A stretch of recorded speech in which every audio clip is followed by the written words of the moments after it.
Shalom bien-aimés, bienvenue sur cette plateforme Le Réveil des Héroïnes. Que la grâce et la faveur de l'Éternel te localisent. Que le Saint-Esprit te fasse du bien. Nous entamons une nouvelle semaine et un nouveau thème. Un thème qui respecte toujours notre thème du mois, qui parle de janvier, mois des prémices de l'année. Le mois de janvier est considéré comme le mois des prémices de l'année. Nous sommes en 2025 et nous voulons offrir ce premier mois de l'année à l'Éternel afin de consacrer tout le reste de notre année. Alléluia. Et pour cette semaine, nous partageons d'un point important encore une fois de plus. Le temps, un investissement. C'est le thème de notre semaine. Et le Seigneur nous a mis à cœur de partager sur le temps chaque mois. Nous prendrons chaque mois une semaine où nous allons partager sur le temps. Parce qu'il est important de parler du temps. Le temps, tout est fait dans le temps. Tout est accompli dans le temps. Tout s'obtient dans le temps. Tout se perd dans le temps. On obtient la vie dans le temps. On perd la vie dans le temps. Donc le temps est là. Nous avons trouvé le temps ici et nous laisserons le temps ici.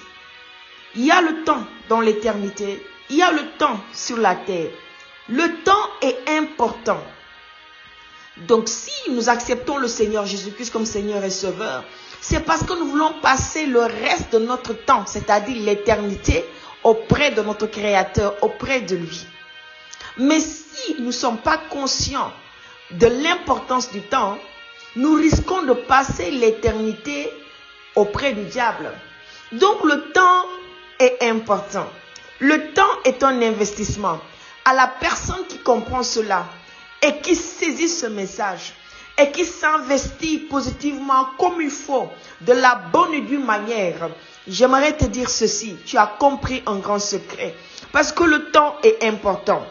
Bien-aimé, le diable, du matin au soir, fait tout pour voler notre temps. Fait tout pour voler notre temps, fait tout pour nous égarer, fait tout pour que le temps qu'on devrait prendre pour l'investir là où Dieu le veut, nous l'investissons ailleurs. Et la personne sage qui capte cela, c'est gagner le temps, c'est racheter le temps. Aujourd'hui, nous ne sommes pas encore en train de parler du rachat du temps, mais nous parlons du temps en investissement. Nous allons lire la parole de Dieu dans Luc 6, verset 38. Luc 6, verset 38. Donnez et il vous sera donné. On versera dans votre sein une bonne mesure serrée, secouée et qui déborde.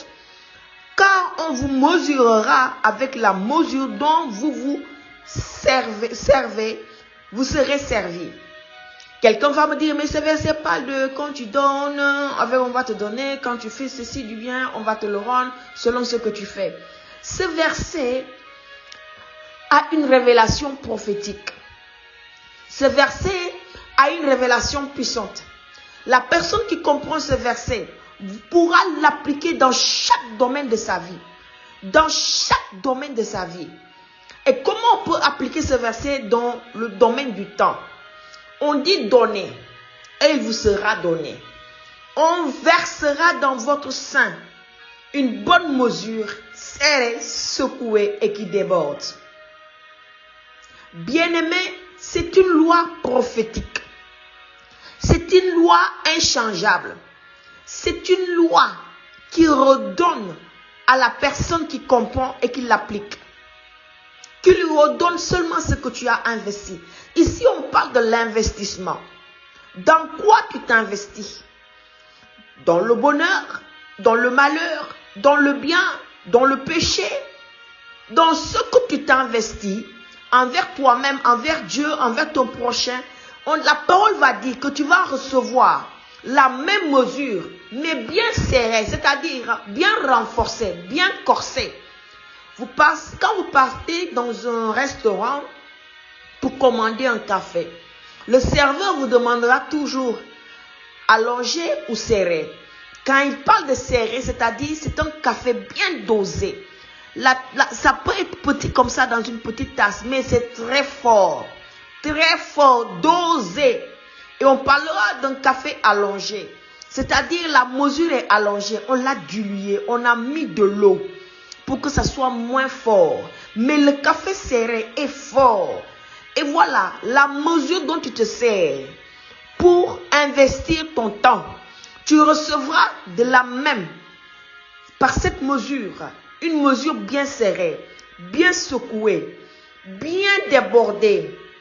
Oui, bien débordée. Une bonne mesure serrée, secouée et débordée. Tout simplement parce que c'est une loi. C'est une loi prophétique. Donc, on parle d'investissement. Dans quoi investissons-nous notre temps? Quand je me lève le matin et que je vois ma journée, dans quoi je veux investir mon temps durant cette journée? Quels sont mes programmes durant cette journée? Qu'est-ce que je dois faire? Quelle est la place de Dieu durant cette journée? La place de la famille durant cette journée? La place de mes études ou de mon travail durant cette journée? La place de mes relations durant cette journée? La place de la prière, de la méditation, de la Bible? La place de ceci ou cela? Quelle est la place de telle chose? Et là, on s'arrête. Et on prie, on demande à Dieu, aide-moi à bien investir mon temps aujourd'hui. Afin que cela me soit redonné d'une mesure bien serrée, une bonne mesure bien serrée, secouée et qui déborde. Quand j'investis mon temps mal, je vais récolter ce que j'ai semé, ce que j'ai investi. Si je me lève du matin au soir, tout ce que je fais, ce n'est que vanité. Vanité, vanité, vanité des vanités. Ok, j'ai décidé de le faire. C'est mon choix. Dieu le respecte. Hein. Tu sais, vous savez, Dieu est un Dieu extraordinaire. C'est celui qui sait respecter nos choix. Mais il n'est pas forcément d'accord avec nos choix. Il les respecte. Tu as le choix. Mais moi, je t'ai montré le chemin que tu dois prendre. Maintenant, libre à toi. Je ne suis pas un Dieu dictateur. Libre à toi. Mais je te tiens garde. Demain, tu seras face à moi pour le jugement. Et tu rendras compte de tes actes. Tu rendras compte de tes faits et gestes.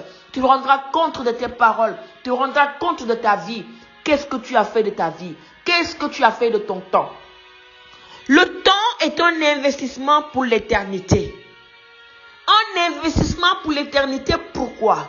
C'est-à-dire, comment tu investis ton temps de ton vivant sur la terre, tu pourras le récolter dans l'éternité. Dans l'éternité, soit auprès de Dieu, soit auprès du diable. Comment tu investis ton temps sur la terre, tu pourras aussi récolter dans l'éternité. Comment tu investis ton temps durant la journée, tu pourras récolter cela en fin de journée ou bien d'ici une semaine, un mois, un an. Si je passe mes journées en faisant des choses inutiles, vaines, qui ne glorifient pas Dieu, tout le temps de ma journée, la majeure partie, je l'ai consacrée à faire des choses vaines. Je pourrais voir ma vie dans 5 ans, elle n'aura aucun résultat impactant. Parce que tout ce que j'ai pris pour investir, là où je me suis investi, je l'ai fait de la mauvaise manière. Si j'investis mon temps à faire le mal, à faire le péché, je récolte la condamnation. Je récolte les choses que le diable me donne et qui n'ont aucun sens devant Dieu, qui ne pesent pas, et au contraire qui nous condamnent.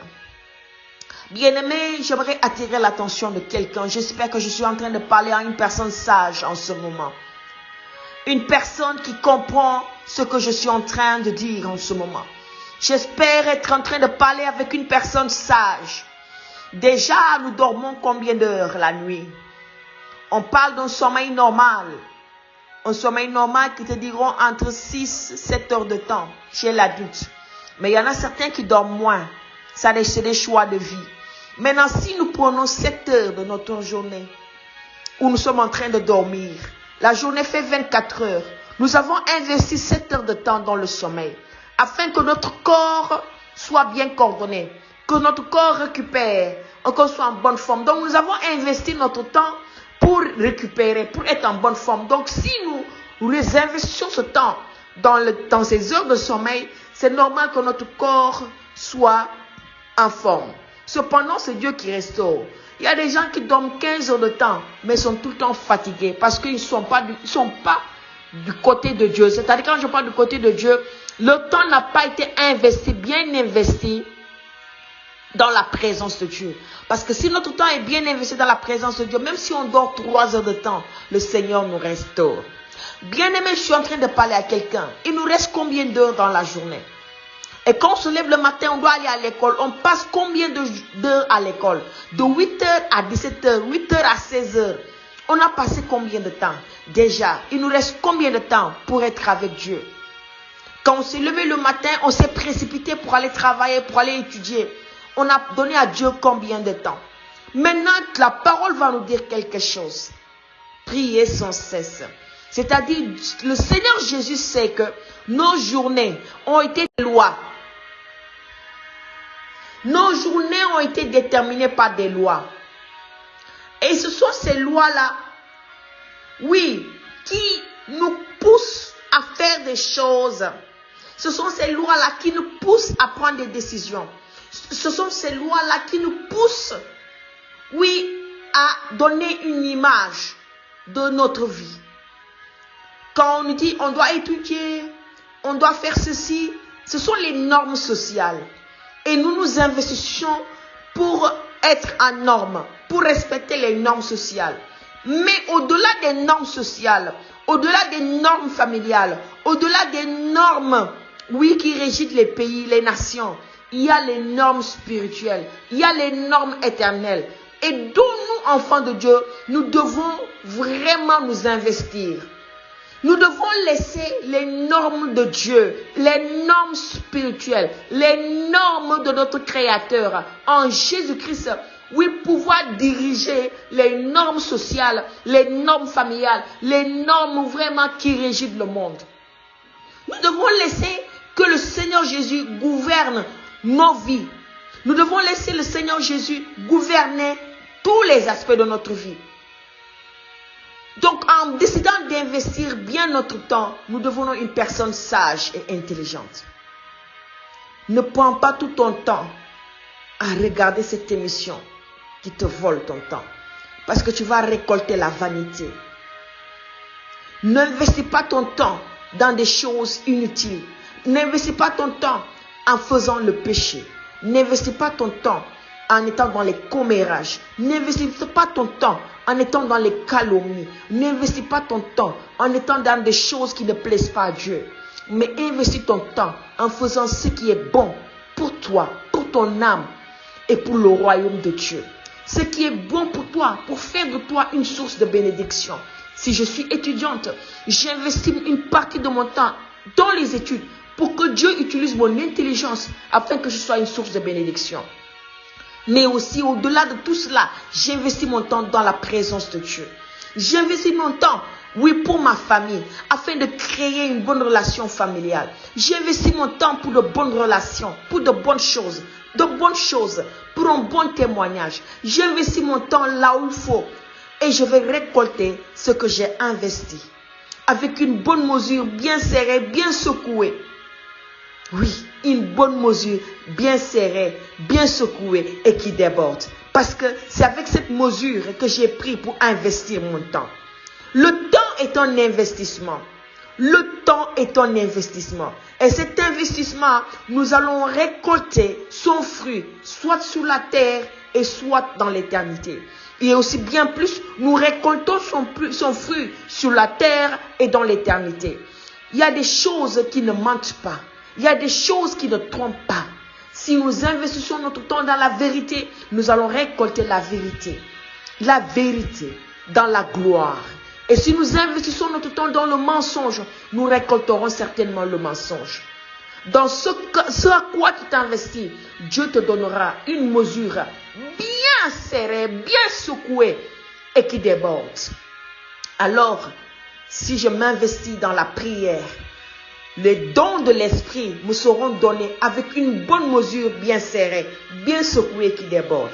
Si je m'investis dans la parole de Dieu, la grâce, la gloire, l'illumination divine me sera accordée par une bonne mesure bien serrée bien secoué et qui déborde. Mais si je m'investis mal, j'ouvre les portes aux démons, j'ouvre les portes au diable, j'ouvre les portes au mal, j'ouvre les portes au péché.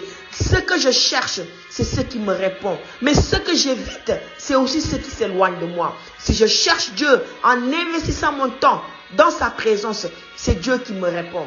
Mais si je m'éloigne de Dieu, ce sont les démons qui me répondent. C'est le diable qui me répond. C'est le monde qui me répond. C'est la chair qui me répond. Malheur à celui qui ne comprend pas, oui, le mystère du temps. Malheur à celui qui ne comprend pas le mystère du temps et qui ne sait pas l'exercer, qui ne sait pas l'appliquer, qui ne sait pas comment y faire. Que Dieu nous aide. Je vais prier maintenant que le Saint-Esprit établisse, oui, des enfants de Dieu qui savent investir le temps, mais bien investir le temps. Le temps est un investissement et je veux proclamer sur la vie de quelqu'un. À partir d'aujourd'hui, tu sors de tout ce qui te vole ton temps. Et tout mauvais investissement de ton temps, le Seigneur t'ouvre les yeux pour que tu le voies et que tu te consacres maintenant à un bon investissement de ton temps pour que demain tu sois une source de bénédiction et pour que toi-même ton âme en soit libérée, ton âme puisse recevoir la joie et la paix et ton âme puisse exalter le Seigneur, le roi des rois, sur la terre et dans l'éternité. Dans le nom puissant de Jésus-Christ de Nazareth, j'ai prié. Bien-aimé, je vais t'inviter à partager autour de toi afin de bénir une vie. Shalom chez toi.